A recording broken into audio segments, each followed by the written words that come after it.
Is up, dog? What the fuck is up? How you doing, homie? What the fuck is up? I'm doing good. How you doing? I'm doing pretty swell. This is our first fully remote recording of Soy Trek. Yeah, fully remote. Yeah, from coast to coast. Like Soy Trek is now coast to coast. Yeah, and it's fully remote, just like my butt plug.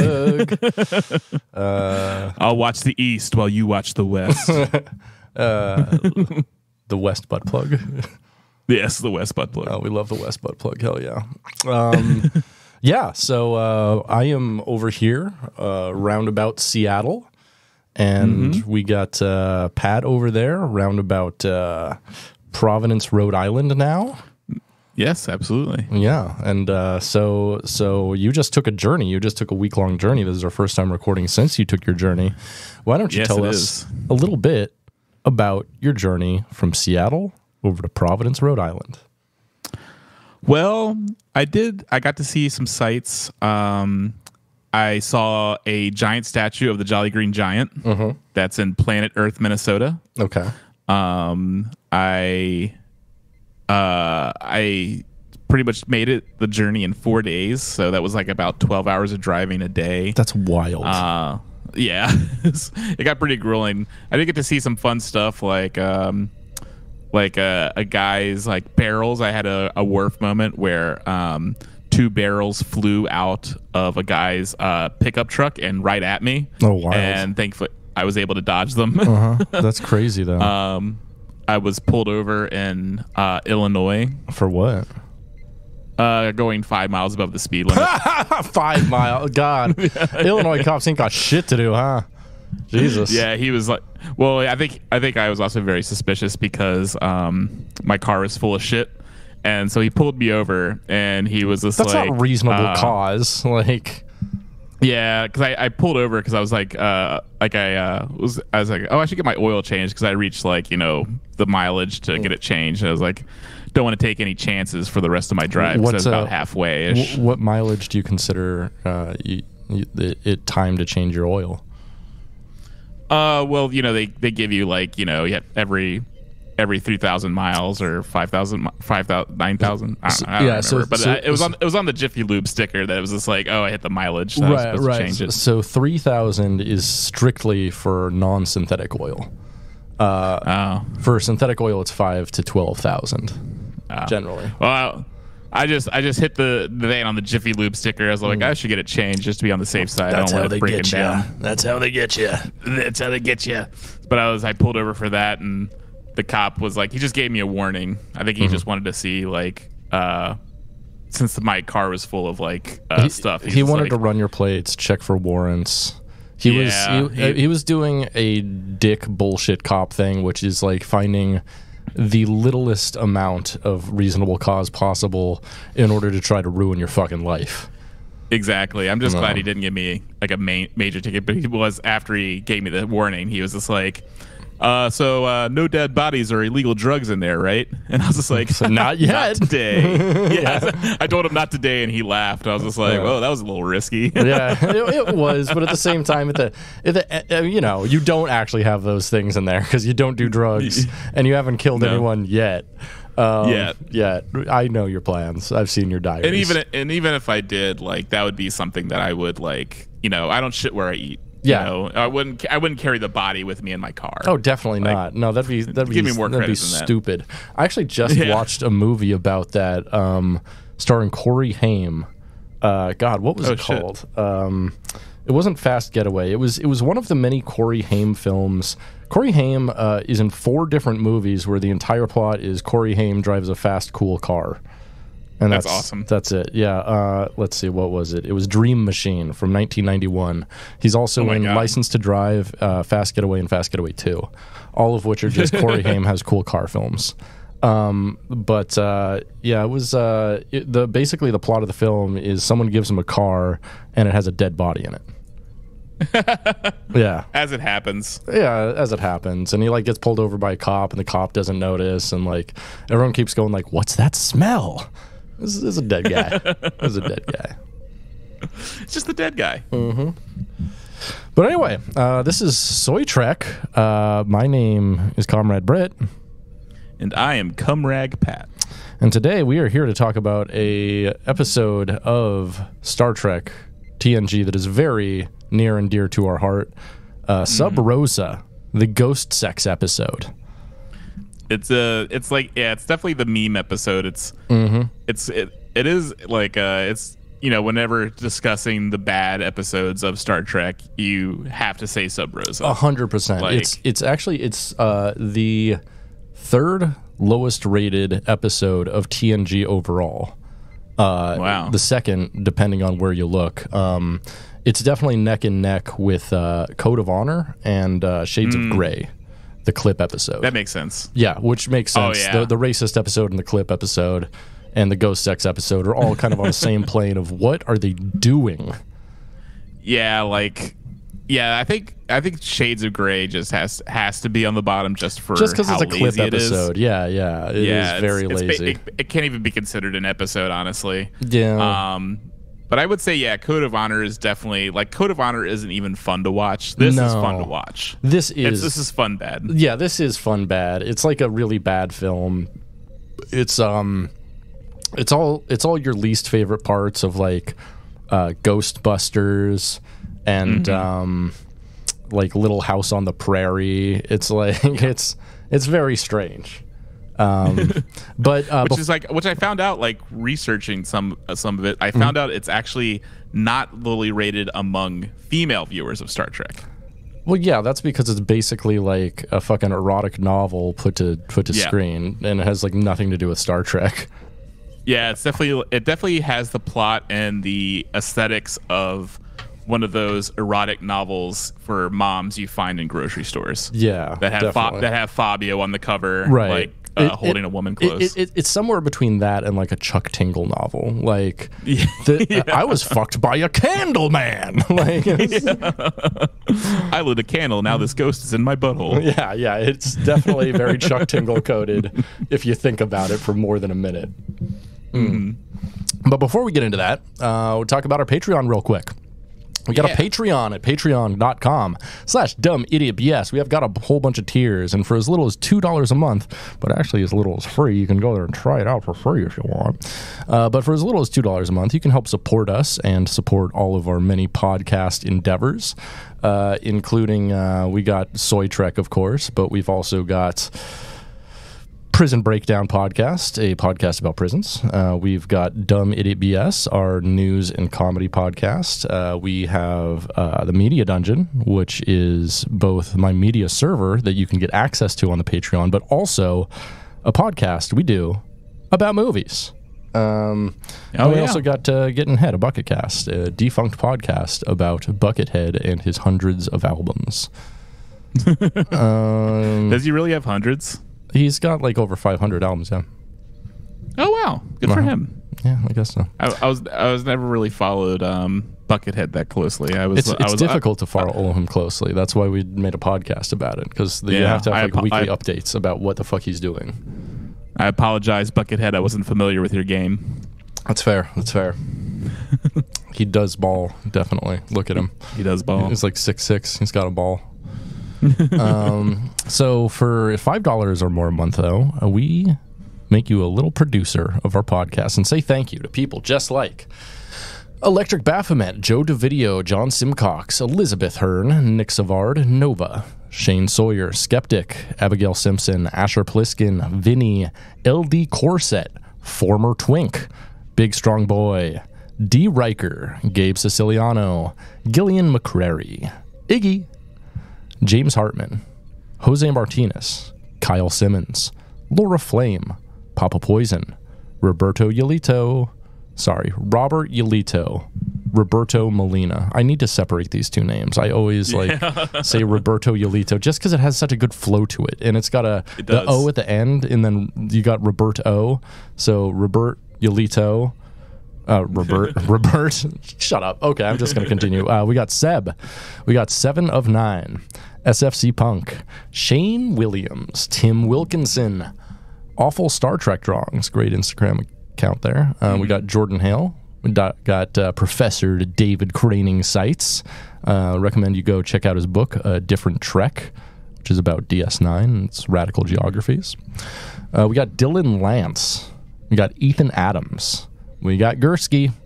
We have Jormore. We've got Sam Mayo. And finally, our great friends over at the Bruce Campbell podcast, and also Hate Speech podcast and Anamorphin Time podcast.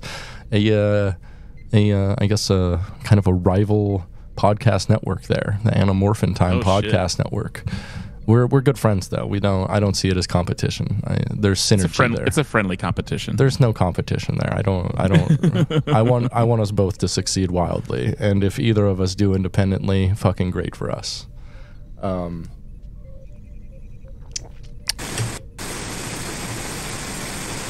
Hey, looks like you're having some technical difficulties there.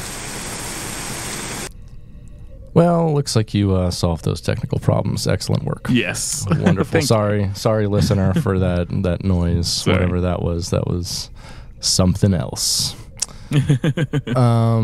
So yeah, go to our Patreon at patreon.com/dumbidiotbs. You can get all types of stuff there, including our merchandise, like our backlogged Star Trek merchandise that we're no longer allowed to legally sell. I've got a bunch of stuff already made that I'll just like throw in the mail if you subscribe to our merch tier. Yep. You know, we got the Media Dungeon merch tier where you can get access to my awesome server with over 17,000 films, over 1,700 shows, just an insane amount of incredibly rare media. Like soy trick shirts are now on the same level as like unpasteurized milk. Yeah, it's like the government doesn't want you to have them, man. yeah, like the government, Big Gov doesn't want you to have soy trek merchandise. Yeah, Big Paramount, Big Mountain. Big Paramount. The mountain doesn't want us to succeed. Yeah. Fuck them. Unpasteurized milk, the worm cheese, the Italian worm cheese. Like this is the real shit. Free market foreskin. You can't get that anywhere anymore. No. Stem cells. Adrenochrome. Adrenochrome. Right. Yeah. Nothing's legal anymore. It sucks. Yeah. Deregulate the adrenochrome industry. So go to our Patreon. That rocks. Let's with that, you want to get into our episode for the day? Yeah, I can dig it. All right, let's dive right into Sub Rosa. So, Sub Rosa is the 14th episode from the 7th season of Star Trek The Next Generation. It first aired on January 31st, 1994. Just over 30 years ago now. Wow. Right? The teleplay is by Brandon Braga, who you probably best know is like the co-creator of Enterprise, but also producer on Voyager. He has 111 writing credits between TNG, Voyager, Enterprise, and also Generations and First Contact. Interestingly, he never wrote a single thing for DS9. Interesting. Mm-hmm. But I did on my way out here, I did stop in Bozeman, Montana, site of First Contact, and also apparently Brandon Braga's hometown. Oh, I didn't know that. Interesting. Yeah. Good for him. I think that's why he chose it. Yeah, interesting. Yeah, because he definitely co-wrote that script. Yeah. So, we also have a story for this episode by Jerry Taylor, best known as showrunner and producer and co-creator of Star Trek Voyager. And then the director of this episode is none other than our boy, Jonathan Frakes. Best known as Will Riker, but also has 30 episodes of Star Trek under his belt for directing, including 8 of TNG, 3 of DS9, 3 of Voyager, 4 of Discovery, 6 of Picard, and 1 of Strange New Worlds, and also the movies First Contact and Insurrection. Truly, in my opinion, the most prolific director of Star Trek, even though he hasn't directed the most episodes of most people. That might belong to like Landau or something like that. But, you know, he's done more series. He's directed more episodes in more series than any one individual director, and also did 2 Star Trek movies, which is unmatched by anybody except for Leonard Nimoy and Nicholas Meyer. Don't forget William Shatner. William Shatner only did 1, though. Yeah, Nimoy and Meyer both did 2. But the best one. It is underhated, I will say that much. I do love Star Trek V. I own 2 Star Trek V hats. I fucking roll deep with Star Trek V. I probably watched it more than any other Star Trek film except for 4. And First Contact, because of my youth. I watched a lot of First Contact. But as you're saying with Jonathan Frakes, this is actually the last episode he directed of TNG. It is, but which makes sense because it's in the 7th season. So yeah, and that is pretty crazy that they're doing like an episode like this in the 7th season. It really is. It's kind of like a running on empty thing. And honestly, like looking through the 7th season while I was like going to this episode, I realized the 7th season of TNG is not that great. No. 4, 5, and 6 are really fucking good, but the 7th season, except for like All Good Things, basically kind of sucks. Well, the episode after this is Lower Decks, which is pretty true. Good. Lower Decks is not bad. It also has the one with it has the episode with what's his face from Lost and the stepfather. Oh yeah, yeah. Locke from Lost. What's his name? Terry O'Quinn. There you go. Yeah. And he's in all those. Yeah, as you said, all those stepfather movies. Just the first 2. Just the first 2. For some reason, he didn't show up for the 3rd one, and it was a different guy. It's the same character, but gets a facial reconstruction. Yeah, which is pretty cool. But then I think in the end, he gets tossed into a wood chipper, which is pretty fun. Oh, like a big industrial wood chipper. I love stepfather films, especially the 3rd one is like ridiculous, and it's perfect. But anyway, on to this episode. So, we open on a memorial service for Beverly Crusher's grandmother, whose last name was Howard. Beverly reads a eulogy, and for some reason is her grandmother's given Anglican burial rites, like the whole ashes to ashes, dust to dust. And I was like, it's weird that they're still using that like 300 years from now. That's like kind of Catholic. Yeah, this is like one of the rare representations of religion in Star Trek. It's just, to have like a sort of religious burial ceremony.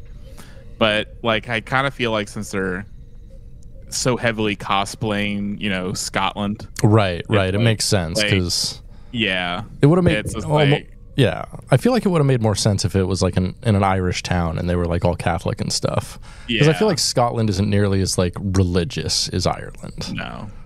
But they're definitely like portraying a certain time, which is like you almost want to say it's like sort of racist, like they make, but like they obviously clearly like later we see like they do open it to alien races. as long as they're white passing. There are other alien races that decide to live in this Scottish facsimile of the Highlands, but still it's so weird. It's just like I kind of feel like it's sort of maybe a symptom of just you reach this like level of technological advancement that you kind of like reject it and have to live in this sort of way. But right, it's just funny. I understand that. I mean, we have people now who are like fully trying to reject technology in certain ways. Like I'm thinking of like the off-grid people. Yeah, like the preppers. Those type of people are very like almost like wanting. They have like this millenarian fantasy where like the world fucking ends and they get to be like that hero with all the surplus of fucking dried food, and it's disgusting. It's a weird, disgusting fantasy. Anyway, so Crusher notices a strange man who gives her a glance after throwing a flower on her grandmother's grave. And then we got a big musical cue. Opening credits at 1:40. I don't know. This is like a pretty whatever cold open. It doesn't really give us an idea of what's happening here at all. No, I mean, as for cold opens go, like if you were to just watch this, you would have no idea where it's going, and you're gonna be like freaked out by just the path it starts to take. Like, wait, a sex ghost? Okay. We'll get there. We will so get there. So when we return from credits, Crusher asks Troy if there was a strange man at the service, mid-30s with longish hair. And I feel like mid-30s is pretty generous. Like this guy looks like more mid-40s to me, like a good mid-40s. But yeah, apparently the actor was in his 40s. I was not buying mid-30s. But also it's funny that she singled him out among all people because he looked just like all the other cosplayers. Yeah, the Scottish booze. I mean, he's hot though. He do be looking good. Attractive. Yeah, but it's just funny that I don't know. He wouldn't stand out to me if I were to go to a planet of Scottish people, of Scottish cosplayers. Yeah, I'd just be like, why am I here? Why am I here? Why am I here? Why am I here? Why am I here? So also I feel like for Scottish cosplayers go, I feel it would just be like, just how we have like the Civil War reenactors. Like it would all just be like weird old retirees, just be, like, overweight 60-year-old guys doing this kind of shit, and it wouldn't be like hot 34-year-old dudes who go and like have sex with 100-year-old women. Like literally this planet would be nothing but like really hairy like dudes who are like 1/8 Scottish. And I'm a Scotsman, and they're fucking sex dolls, just like they're sex robots. Like I assume we have sex robots in the Star Trek future, and why we haven't shown them at all is beyond me. I would say like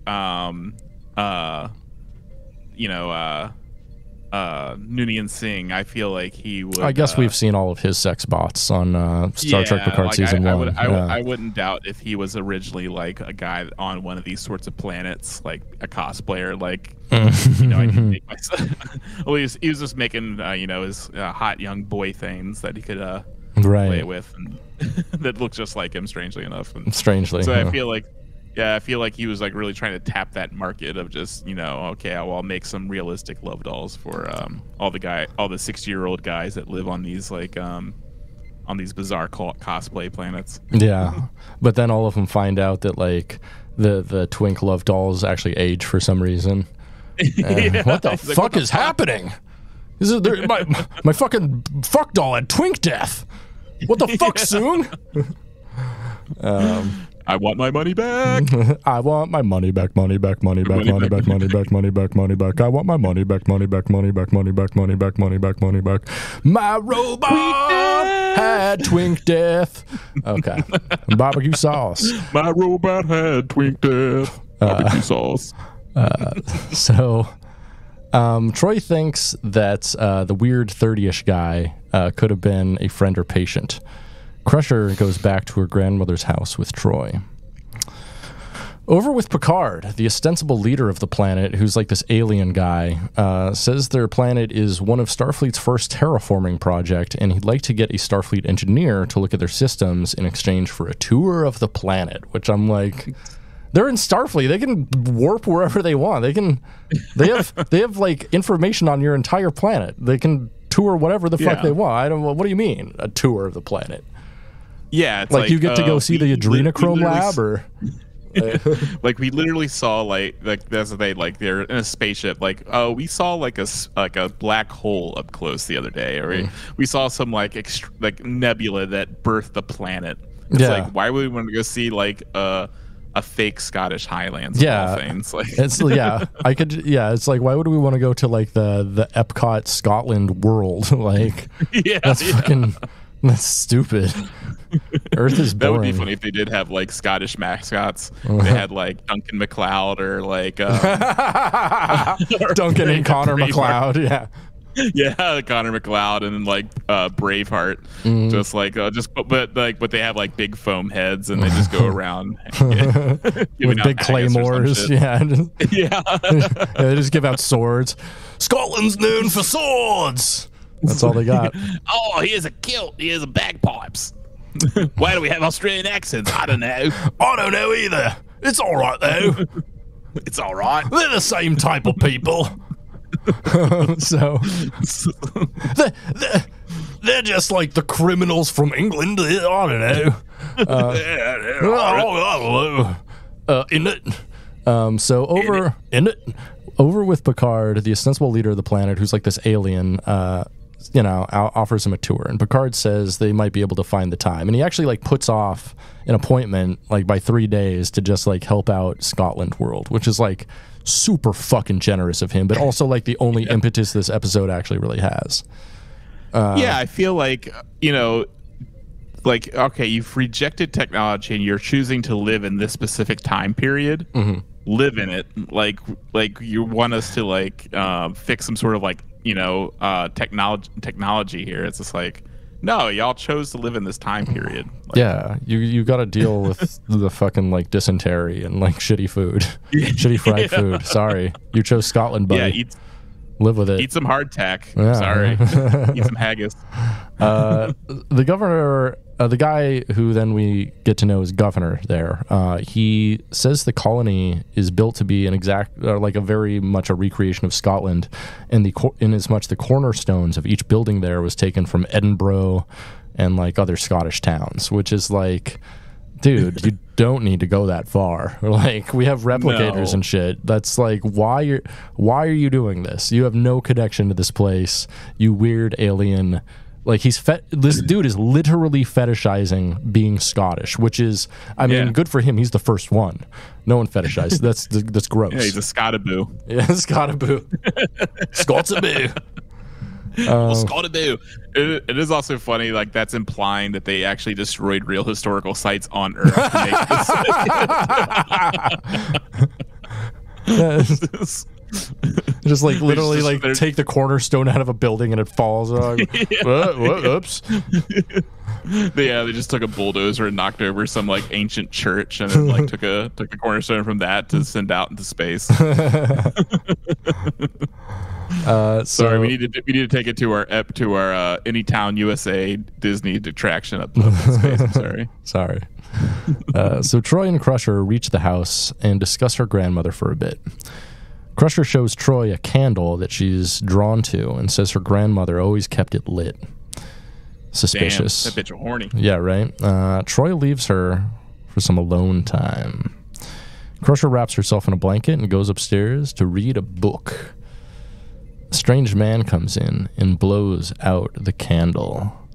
Crusher comes down and asks who the fuck he is, and he's like, "Oi, I'm Ned Quint." He's Ned Quint. Her grandmother's caretaker, apparently. He says the candle is in fact cursed and she needs to get rid of it. But Crusher says that she's keeping it, and he says he washes his hands of all responsibility for what happens next and leaves. Which, that's... I'd throw out the candle at that point. That's real fucking ominous, man. Yeah, I feel like, you have some weird guy saying it's cursed, Say it, leave it's cursed. Yeah, especially if he like breaks into your house just to like get rid of a candle. Like I'd be like, maybe there's something to. I don't know. I don't know shit. So maybe there's something to that. This dude seems. Plus, it's like also like respecting the cultures of alien worlds. It's just like you have a local of this technically alien planet saying like trying to enforce some sort of like rules or like belief system. You got to just obey it. It's like you're like, even though Beverly Crusher spent some like weekends there in her childhood, like okay, you have to like kind of just like give in to what this crazy guy wants, even if it seems absurd. Right. But also, we see it wasn't absurd, Yeah, definitely not. So up on the Enterprise, Geordi and Data are doing some colony maintenance with the governor when they find that there are power fluctuations in the weather control substations. No-rad.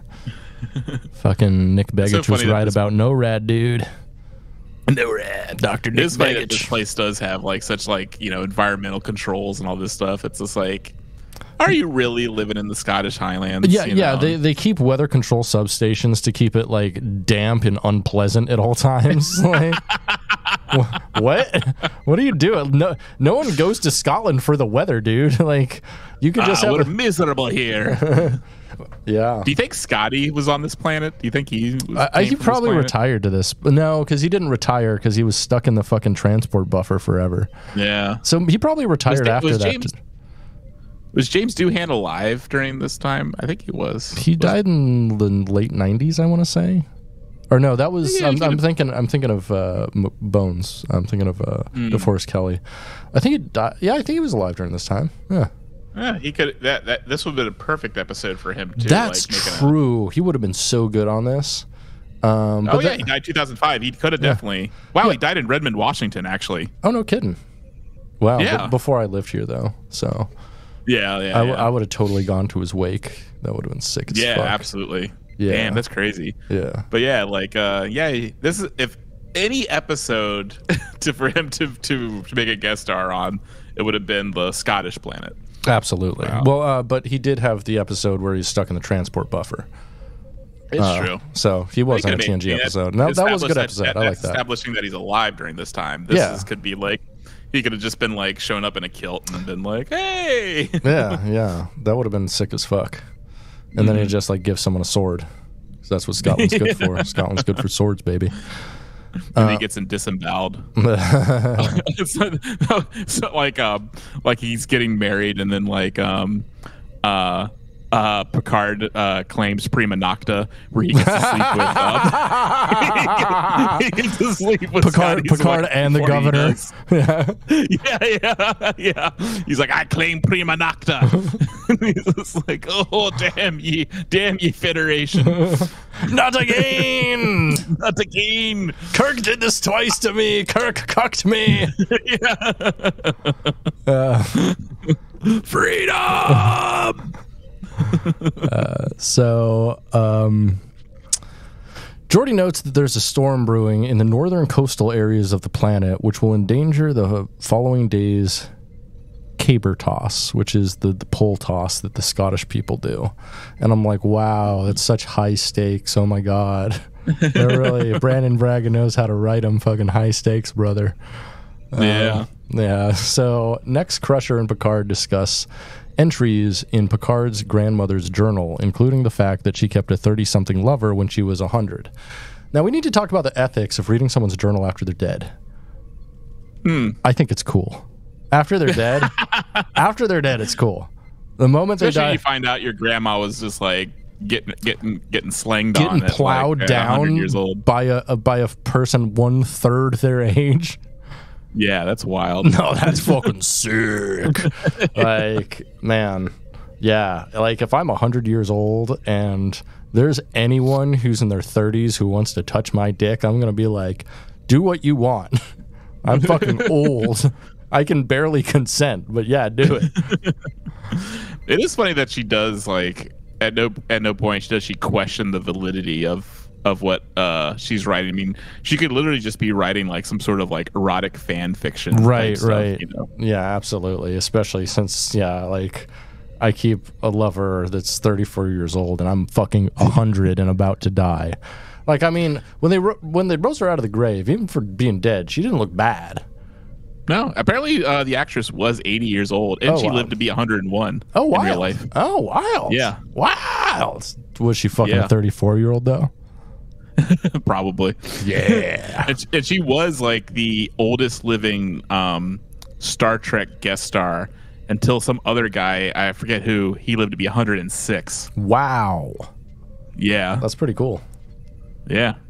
But yeah, she was until that guy beat her out. Beat her off. Yeah.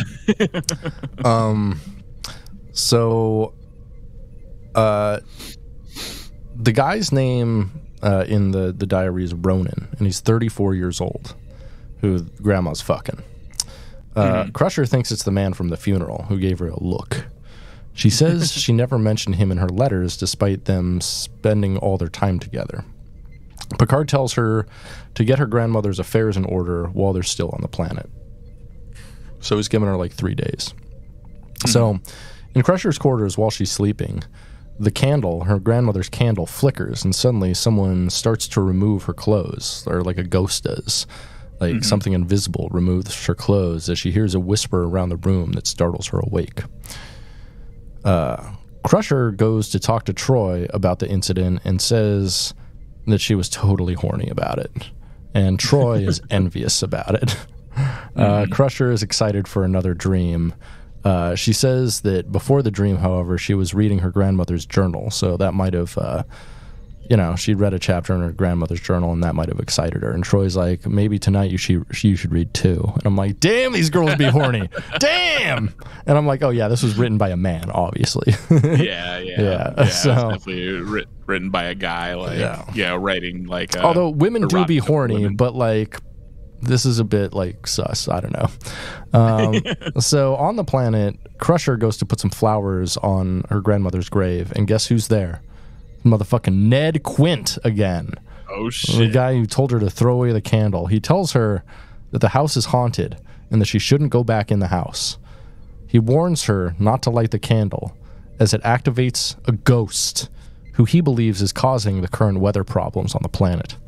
Suddenly a storm starts up with green lightning, and it's pretty sick. Looks like a Borg storm.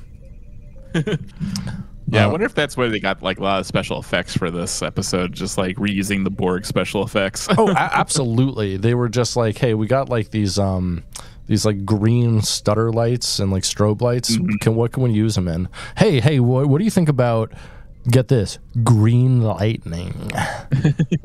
Green lightning. It's smoke. Yeah, it's my new flavor of Mountain Dew.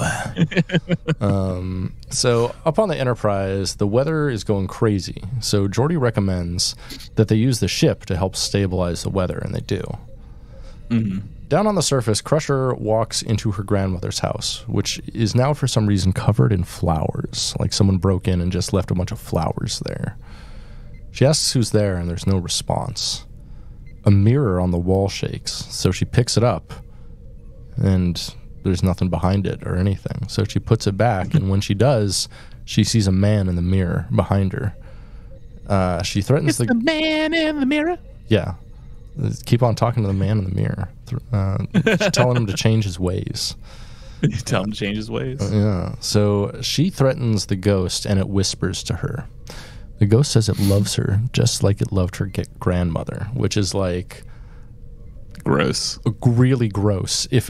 That's like objectively disgusting. Like anyone who has a relationship with someone's grandmother should not ever have a relationship with their granddaughter.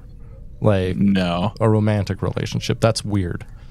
That's just weird. Getting your grandma's sloppy seconds. Right. I feel like even like Duncan MacLeod was against that. You know. Yeah. Also, he just skipped like over. Like, I'm guessing, is Beverly's mom still alive? We don't know for sure. I'm not sure. Yeah, he just decided to skip that whole like. No. Unless it was I like to skip generations. Yeah. What would that be funny if like it was like if it that was like on her dad's side, so then like so then he had to seduce the dad. But he's not gay, so he's just like reluctantly sucking dick. He's like,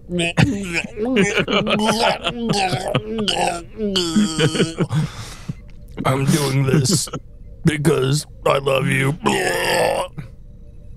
A smoky green tendril comes out and starts jacking him off, like very reluctantly. Well, he's like looking away and like, I don't want to think about it.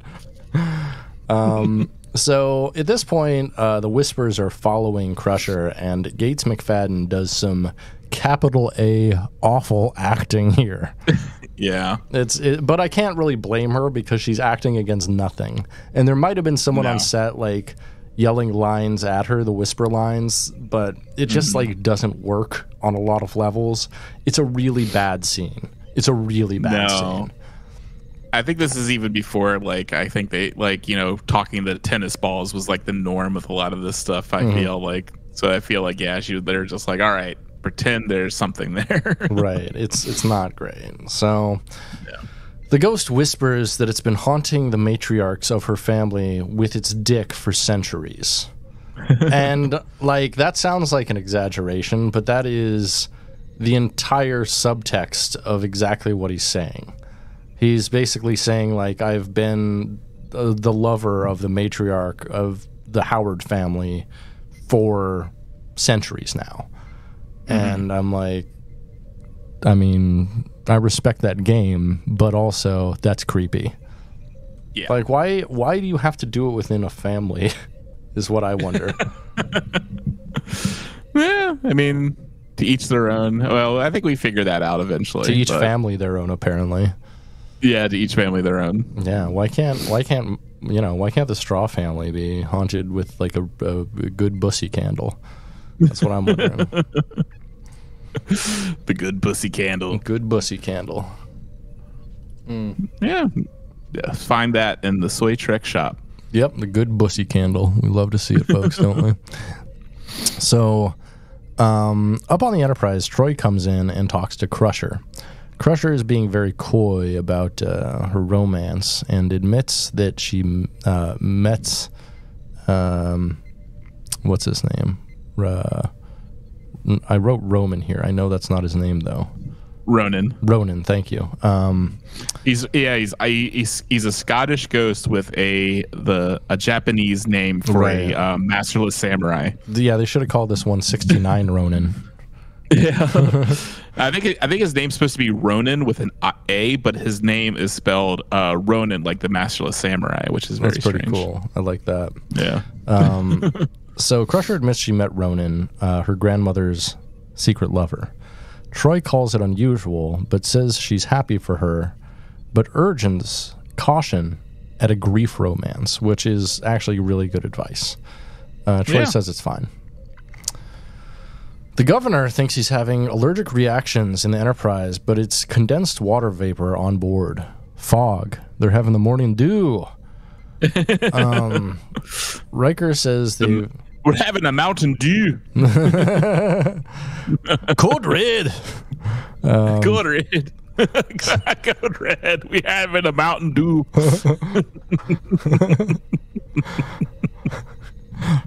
Code Red alert, Mountain Dew. So Riker says they've traced the problem but can't find a way to fix it. And this is like the only Riker scene in the horniest episode of the series, which I'm like, wasted space.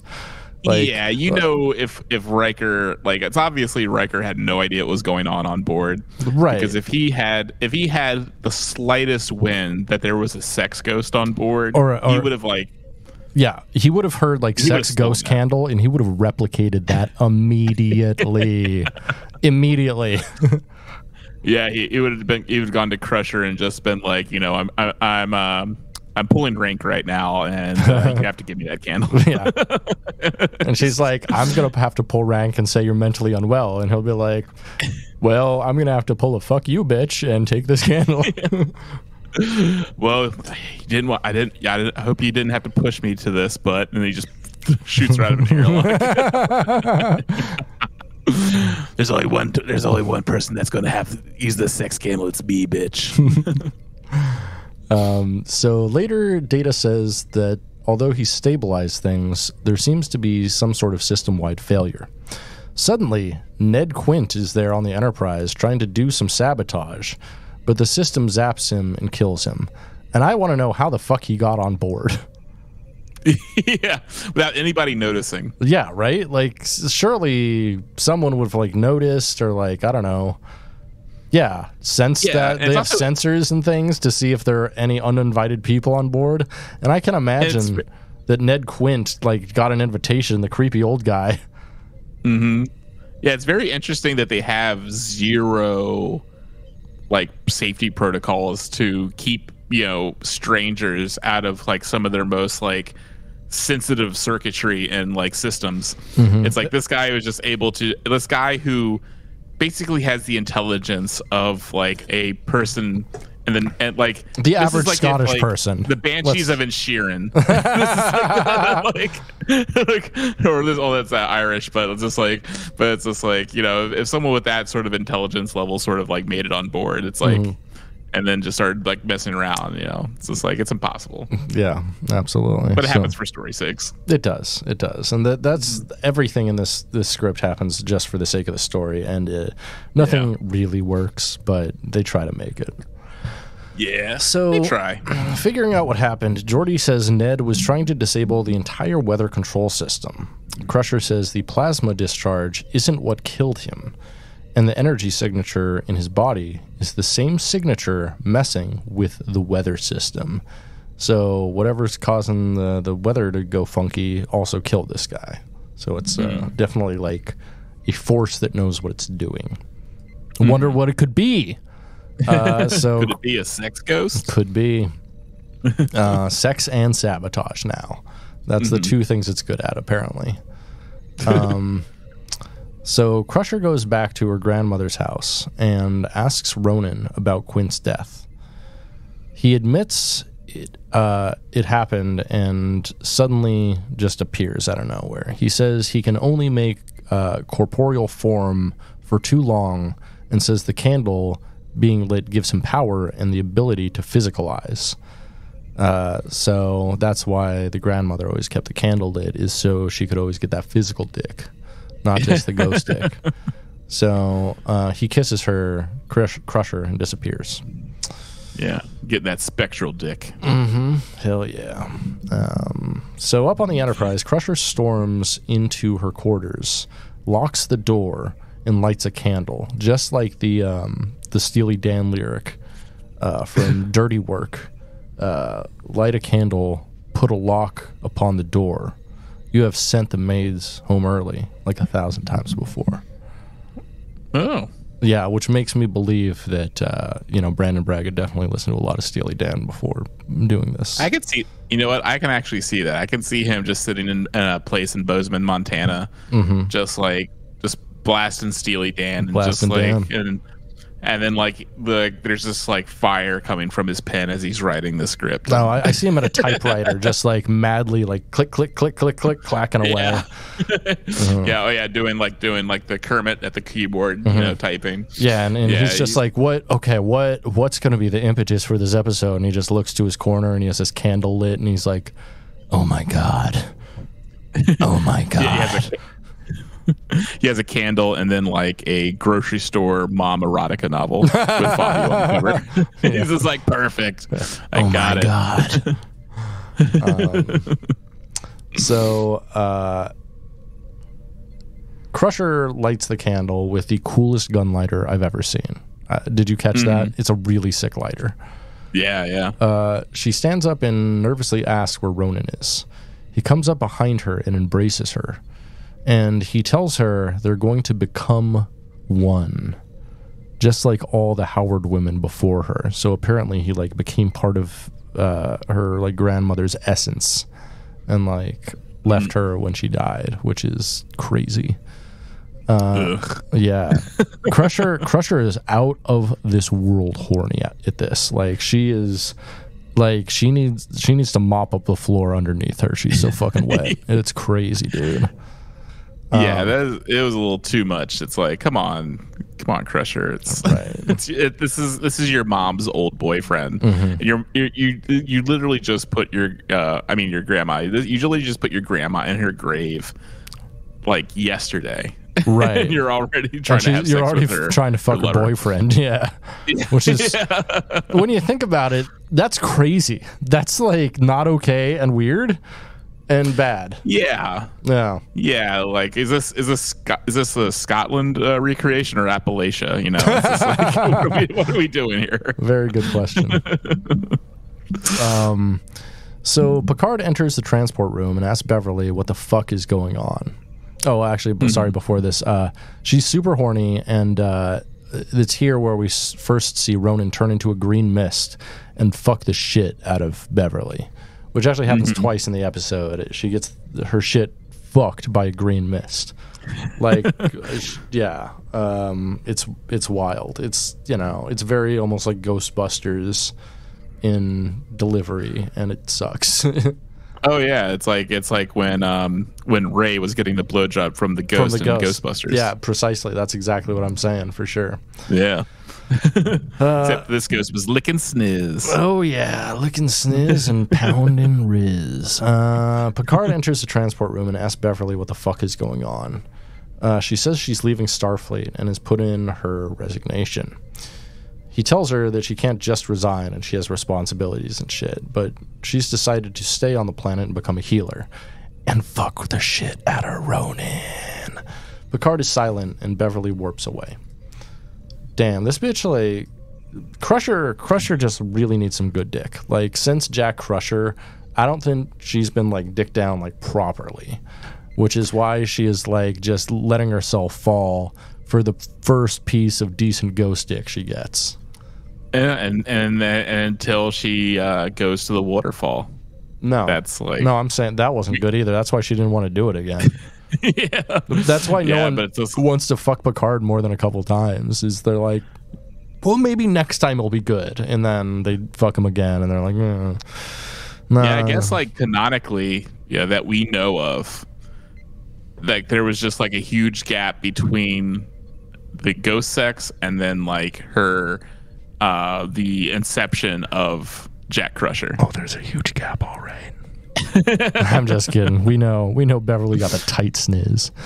You know that thing is like fingers crossed, baby. Yes. Yeah. Picard is silent and Beverly warps away to the planet.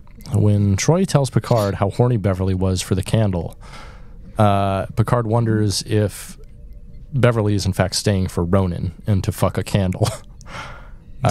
Troy says that it's possible, but she has the right to make her own choices regardless, which I reluctantly agree with. At the same time, they should be like, lady, you literally quit your job to fuck a candle. But at the same time, in a future where you don't need to work for any reason, yeah, maybe that's cool to quit your job to fuck a candle.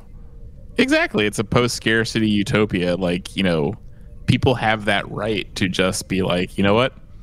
I'm just going to quit my job and fuck a candle all day. Yeah, exactly. Why not? I can't say that, like, man, if I was given like a UBI and I could just like exist on that, you know, someone gave me like, you know, I'm going to say like $4,000 a month to just exist on. I'd probably just fuck a candle, man. I don't know. Yeah, you're just like, fine, I can do it. I got groceries. I got a roof over my head. Yeah. I'm just going to fuck this ghost. Time to fuck a ghost for the rest of my life, baby. So Data enters and says that they found an energy signature like the one that killed Ned Quint. He heads down to check it out. Picard says he wants to meet Ronan himself. 'Cause motherfucker jealous. Motherfucker like, I want up on that pussy. And this guy is there. I did like, though, that they were having like Picard and Crusher, I thought we were having a very frank discussion. Yeah. About like romance earlier. I did like, you know, it didn't seem like there was any sort of like lingering feelings between them at this point. Not as written, but come on.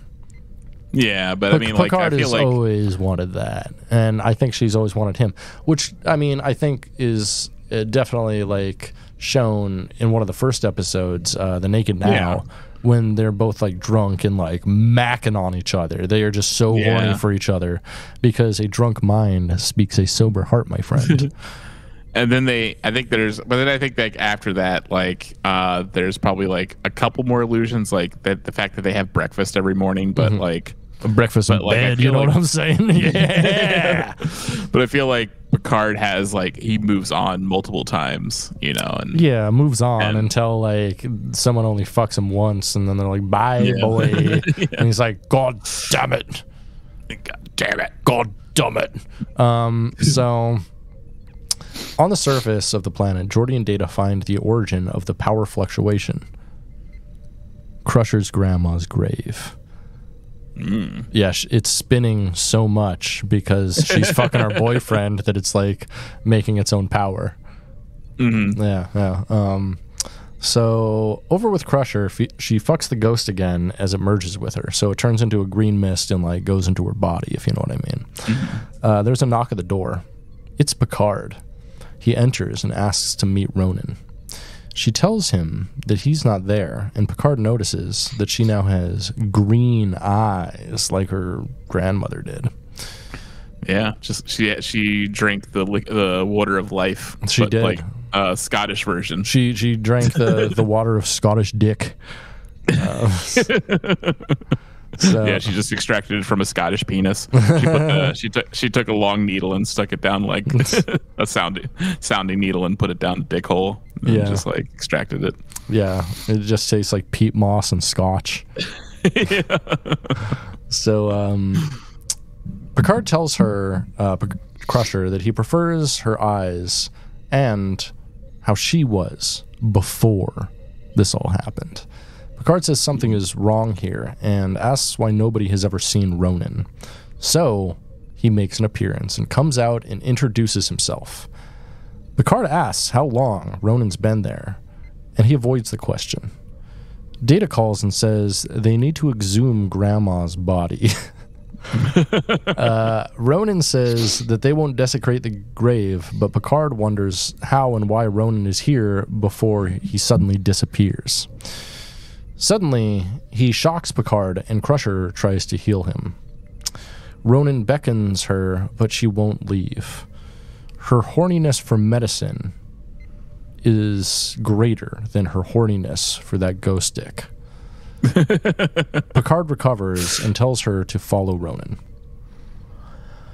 Geordi and Data exhume the coffin, and Grandma's inside, as expected. She's looking real good for being dead for a few days. They read the anaphasic energy, which they were talking about earlier. It's the same energy patterns that's been fucking with the weather and everything. They read the anaphasic energy when suddenly she awakes and shocks Data and Geordi, which is pretty sick. Like, yeah, this might be our only zombie in all of Star Trek, unless you count the Borg as such. Yeah, probably. Like, yeah, I mean, there's a couple. I mean, I think, you know, that one Voyager episode, though, if you can kind of consider that one race that takes over Harry Kim's girlfriend and that becomes a new species. I don't really remember that, to be honest. Oh, they like the species basically just the way they repopulate is they take dead bodies from other races and then like do something to them to make them their own species. Interesting. Yeah, sounds fun. So it's definitely Ronan in Grandma's body who did the shocking here. Ronan appears suddenly and asks for forgiveness, saying that him and Crusher are meant to be together, so he cannot be destroyed. Crusher says that he's not a ghost, but instead an anaphasic life form, and he was just using the candle as a container. She says that he's been using the Howard women for centuries. Ronan claims that they all loved him and he loved them all. He begs for the candle, but she won't give it to him, so he shocks Geordi. So Crusher sets down the candle and fucking shoots it with a phaser. It's so sick. This is like the only good moment of the episode that I'm like, yeah. So really, and we're finding out that he actually isn't a Scottish ghost, but actually an alien genie. Right, and like a djinn, if you will.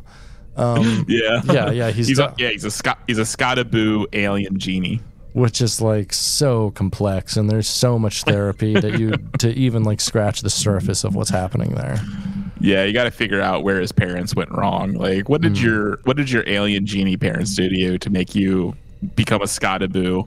Right. And just romance like women down this one genetic line for decades. Is there even like Scottish media, like the Scottish equivalent to anime that like? I guess like Highlander is the most successful Scottish anime. You're not wrong. They have Highlander the animated series, so yeah, I'm gonna consider that. Put it on the board. Yeah, and I guess this is Scottish hentai. This is Scottish hentai. It's Scottish ghost hentai. Scottish paranormal hentai. So Crusher calls and has all the plasma conduits closed. She holds Ronan at phaser, and he approaches her, so she shoots him. Then he runs towards her, and she fucking vaporizes him out of existence. Kills that motherfucker. Yeah, crazy. So back on the Enterprise, Data and LaForge have recovered from their ordeal of being shocked. Crusher is talking to Troy about the events of the last few days. Now she understands that Ronan had somehow found one of her ancestors, a woman who had biochemistry that made her compatible as a host for this life form. Mm-hmm. Although relieved that she escaped being initiated into the family tradition, a part of her is sad because she can't get that ghost stick. Yeah. As she reread the entries from her grandmother's diary, she realized that whatever else Ronan had done, he made her grandmother very happy. The end. Damn. The end. The end. The end.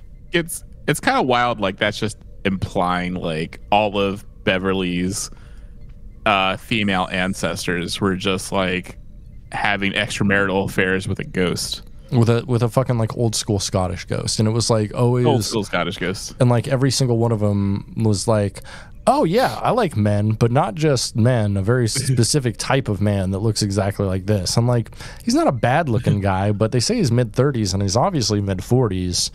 And I don't know, they could have chosen someone better looking, I feel, to be like incredibly charming. Someone with more energy and also better looking could have been cast into this role.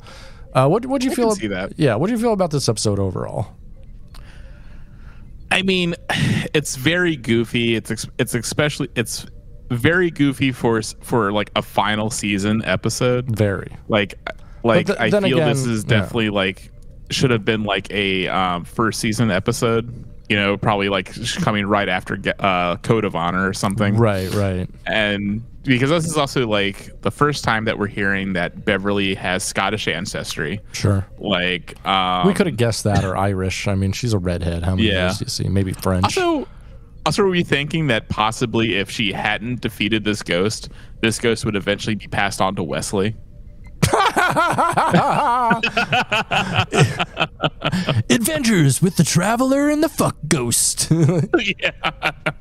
Yeah, Wesley's just getting his back walls blown out by the Scottish ghost. Just traveling the universe at warp 10, just getting his shit beat. Like, yeah, because like really, she defeated the ghost in more ways than one because she's only had 2 sons. Or, I mean, or Jack Crusher could have inherited the ghost as well. Oh, yeah, Jack Crusher could have inherited, yeah. That would have been a great end to Picard Season 3, is like the fucking fuck ghost comes and saves him from the Borg.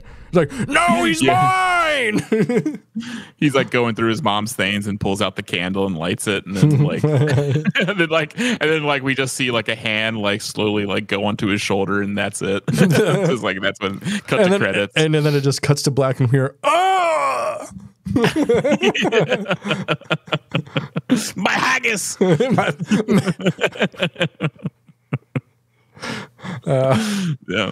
All right, now I'm really looking forward to like Star Trek. What was it going to be called? Star Trek Legacy. Legacy, yeah, Star Trek Legacy. If they bring back the Sex Ghost for Jack Crusher, like I will rate it every episode a 10 out of 10. Yeah, especially if he Jack's Crusher. You know? Yeah, no. This episode's a fucking stinker, dude. I'm not gonna lie. It's like it is like erotic novel levels of writing. It's not really that much of a Star Trek episode. It could be an episode of any sci-fi show. It really, nothing about Starfleet or the Federation matters about this. It's not like an interesting moral or ethical tale at all, except it does bring up the question, like, is it cool to, like, fuck a ghost to fuck your grandma? Like, and my answer is no. I don't think it is. Yeah, especially for like a final season. Like, I wonder if there's just wanted, like, since it was the final season, they just did want a standalone Beverly episode to focus on her. But I feel like this were a subject matter, like, given like other like Beverly standalone episodes we had, you know, that one where she was like alone on the ship and had to do that, like, all right. You know, and that stuff. And also like, there's a lot of good Beverly episodes, and just like this to be like, I think the final standalone Beverly episode, I feel is kind of like a bad choice. I feels like they just had like a lot of Star Trek episodes. They just had like a Scottish set decided like, well, what can we do with this? Well, let's put Beverly in. Well, what are you going to do on the Scottish Highlands? Scottish sex ghost. Okay, go with it. Yeah, it was like the last season of Highlander, and they're like, "Hey, listen, Star Trek. We got this fucking set. Do you want to use it maybe before we're done?" Yeah. They're just like, you know what? We'll do something with it, and yeah, that's like, well, we already used the Old West set. We've used, you know, we used the Native American set for like Wesley's departure, and you know, it's like, well, yeah, let's use the Scottish Highland set for whatever reason. We can't we can't be racist about the Scottish Highland set. Yeah, we can't be racist about it. Yeah, definitely a misfire on all accounts, like, because it's very silly. It's very silly, but it's also kind of boring and stupid, and you know, especially like you for a final season, you really got to be utilizing every single episode to tell the stories firing on all cylinders. But the thing about it is, it was an episodic show, so they didn't have anything to wrap up at all. You know, it wasn't like they had to wrap up the Dominion War or anything. Right, like, it was just like okay, like everyone's and where they should be. You know, although we can just have like a throwaway episode where Beverly fucks a ghost. Why not? Why not? Cool. Yeah, so that's Sub Rosa for us. You got anything else to say on the episode? Nah, just, you know, it's a good meme episode. You know, watch it for just how absurd it is. That, but I wouldn't, like, you know, if you're trying to like going through a rewatch, like, I would feel like you could skip this episode and not really miss anything. Yeah, not too important. Not an important episode. Just it's basically just there for the Sub Rosa memes. Like, you say Sub Rosa to any Star Trek fan, they instantly know what you're talking about. Yeah, like, or you say like sex candle, and they're like, okay, we got two types. Like, are you talking about a real candle you have sex with, or are you talking about the sex ghost candle? Yeah. Yeah. I don't have much more to say on it. It's a stinker. I don't know. But yeah, as you said, especially for a final season episode, it doesn't say anything. It doesn't really further anybody's character at all. It kind of makes everyone look dumb and incompetent for the most part. It doesn't do a lot for me, and I don't think it did a lot for the fans. I want to say it currently has a 40% on IMDb, which, as I said, is either the second or the third lowest rated Star Trek TNG episode you see anywhere. So, yeah, I mean, if anything, like, if you were going to have a story where like Beverly decides to leave Because I mean, at this point, like Wesley had already left, you know, and it's just like if you wanted to have it a exit for Beverly, like this could have been a good exit. Like if it turns out like that the ghost was like, you know, good, you know, yeah, or she decides to be a healer on the planet anyway because that's where grandmother was and they don't have one to take her place or something like that. Yeah, if you wanted to like wrap up her story, but you know, obviously she needed to be there the finale. But you know, if you wanted to. Like to tease, you know, her leaving the Enterprise, like either do it, a good time. Oh. do it, or don't even bring it up. Yeah. So yeah, not great. Not great. Yeah, not great. Well, I think that's a great place for us to leave it. Yeah, I think so. Yeah, thanks for hanging with us, Soyagers. Be well, travel safe, and maybe skip Sub Rosa unless you're in it for the memes. In it for the memes. All right. Well, thanks for checking with us, soy boys, girls, and our woodly beans. Hang dong and shocker.